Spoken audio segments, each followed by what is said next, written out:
കണ്ണൂർ സർവകലാശാലയിലും കാര്യങ്ങൾ ഒട്ടും മെച്ചമല്ല. ഈ തരത്തിൽ നോക്കിയാൽ അവിടെ ചെറിയൊരു മാറ്റമാണ് സംഭവിച്ചത്. അവിടെ ഒന്നാം സെമസ്റ്റർ എൻഹാൻസിംഗ് ഇംഗ്ലീഷ് പരീക്ഷയുടെ 65% ചോദ്യങ്ങൾ സിലബസിന് പുറത്തു നിന്നാണ് വന്നത്. 35 മാർക്കിൽ 22 മാർക്കിന്റെ ചോദ്യവും സിലബസിൽ ഇല്ലാത്തതായിരുന്നു. എൻറിച്ചിങ് ഇംഗ്ലീഷ് പേപ്പറിൽ നിന്നുള്ള ചോദ്യമാണ് എൻഹാൻസിംഗ് ഇംഗ്ലീഷ് പരീക്ഷയ്ക്ക് നൽകിയത്. പഠന ബോർഡിന്റേത് ഗുരുതരമായ വീഴ്ചയെന്ന് സെനറ്റ് അംഗം ഡോക്ടർ ഷിനോ പി ജോസ് പറഞ്ഞു. അതിൽ എൻഹാൻസിങ് ഇംഗ്ലീഷ് എന്ന് പറയുന്ന ചോദ്യപേപ്പറിൽ 35 മാർക്കിൻ്റെ ചോദ്യങ്ങളിൽ 22 മാർക്കിൻ്റെ ചോദ്യവും എൻറിച്ചിങ് ഇംഗ്ലീഷ് എന്ന് പറയുന്ന മറ്റൊരു സിലബസ് ഇന്ന് വന്ന് വിദ്യാർത്ഥികൾ പ്രതിസന്ധിയിലായിരിക്കുന്നു. ലോക ചരിത്രത്തിലാദ്യമായിട്ടായിരിക്കും ഒരു സർവകലാശാല ചോദ്യപേപ്പറിൽ തന്നെ ചോദ്യവും ഉത്തരവും നൽകിയിരിക്കുന്നത്. ഇങ്ങനെ വിദ്യാർത്ഥികളെ പ്രതിസന്ധിയിലാക്കുക, ഉന്നത വിദ്യാഭ്യാസ മേഖലയെ പരിഹസിക്കുക, ഇത്തരത്തിലുള്ള നിലപാടുകൾ കണ്ണൂർ സർവകലാശാല ഉടനടി അവസാനിപ്പിക്കണം. ഉത്തരവാദികൾക്കെതിരെ നടപടി ഉടനെടുക്കണം എന്നാണ് KPCTക്ക് ആവശ്യപ്പെടുവാനുള്ളത്. മുഹമ്മദ് റഹീസ് കണ്ണൂരിൽ നിന്ന് വിവരങ്ങൾ നൽകും. റഹീസ്, കേരള സർവകലാശാലയിൽ പഴയ ചോദ്യപേപ്പർ അതേ നിലയിൽ ആവർത്തിക്കുകയാണ്. കണ്ണൂരിലേക്ക് വരുമ്പോൾ സിലബസിൽ ഇല്ലാത്ത ചോദ്യങ്ങൾ കൊണ്ട് ചോദ്യപേപ്പർ നിറയ്ക്കുകയാണ്. എന്താണ് സംഭവിക്കുന്നത്?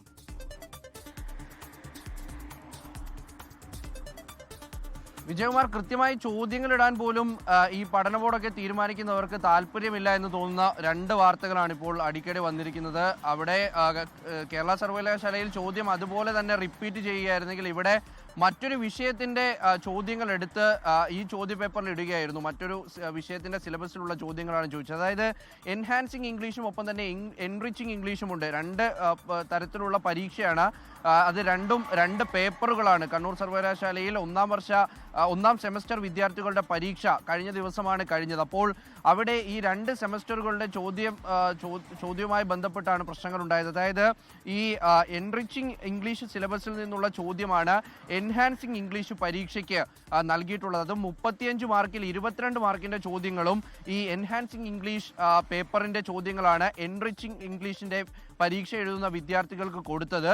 അതിൽ തന്നെ ഈ 7 മാർക്കിന്റെ ചോദ്യങ്ങളിൽ 2 ചോദ്യവും അത് ഈ എൻഹാൻസിംഗ് ഇംഗ്ലീഷിന്റെ പരീക്ഷയ്ക്ക് നൽകിയത് എൻറിച്ചിങ് ഇംഗ്ലീഷിൽ നിന്നുള്ളതാണ്. അപ്പോൾ അങ്ങനെ എസ്എ ടൈപ്പ് ക്വസ്റ്റ്യൻസിൽ പോലും ഇത്തരത്തിൽ 2 ചോദ്യവും ഔട്ട് ഓഫ് സിലബസ് വന്നതിന്റെ ബുദ്ധിമുട്ടിലാണ് വിദ്യാർത്ഥികളുള്ളത്. 66% വരുന്ന ചോദ്യങ്ങൾ ഔട്ട് ഓഫ് സിലബസിൽ വരുന്നു.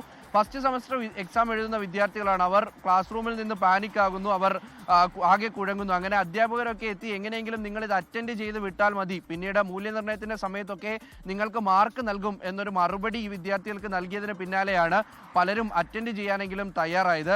അത് മാത്രമല്ല, ഇന്ന് നടന്ന പരീക്ഷയിൽ പോലും, അതായത് ഇന്ന് 1ാം സെമസ്റ്ററിന്റെ ഇംഗ്ലീഷ് സപ്ലിമെന്ററി പരീക്ഷ ഉണ്ടായിരുന്നു. ആ പരീക്ഷയിൽ ഒരു ചോദ്യത്തോടൊപ്പം അതിന്റെ ഉത്തരം കൂടി എഴുതി നൽകുന്ന തരത്തിലേക്കായിരുന്നു ചോദ്യപേപ്പർ ഉണ്ടായിരുന്നത്. അതിന്റെ ദൃശ്യങ്ങളും നമ്മൾ കാണിക്കുന്നുണ്ട്. അപ്പോൾ അത്തരത്തിൽ ഗുരുതരമായ ക്രമക്കേടുകളാണ് നടക്കുന്നത്. ഇവിടെ ഈ സെനറ്റ് അംഗങ്ങളിൽ പലരും ഗുരുതരമായ ആക്ഷേപം ഉന്നയിക്കുന്നുണ്ട്. പഠന ബോർഡ് മികച്ച നിലവാരമില്ലാത്ത അധ്യാപകരെയാണ് ഇത്തരത്തിൽ ചോദ്യം ഉണ്ടാക്കാൻ വേണ്ടിയിട്ടൊക്കെയും നിയമിക്കുന്നത്. അതിന് മാനദണ്ഡം കൃത്യമായി പാലിക്കാറില്ല. പലതവണ ആവശ്യപ്പെട്ടിട്ടും ഇതൊന്നും തിരുത്താൻ തയ്യാറാകുന്നില്ല.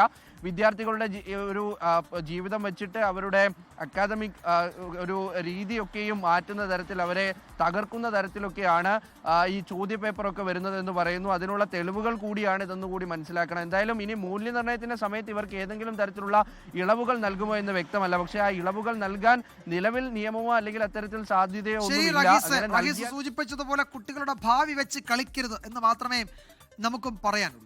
ലോകത്തെവിടെയായാലും ഏത് സമയത്തും 24 വാർത്തകളും ഓഗ്മെന്റഡ് റിയാലിറ്റി പാക്കേജുകളും എക്സ്പ്ലെയിനറുകളും വിശദമായി കാണാൻ ഞങ്ങളുടെ YouTube ചാനൽ നിങ്ങൾക്ക് സബ്സ്ക്രൈബ് ചെയ്യാം.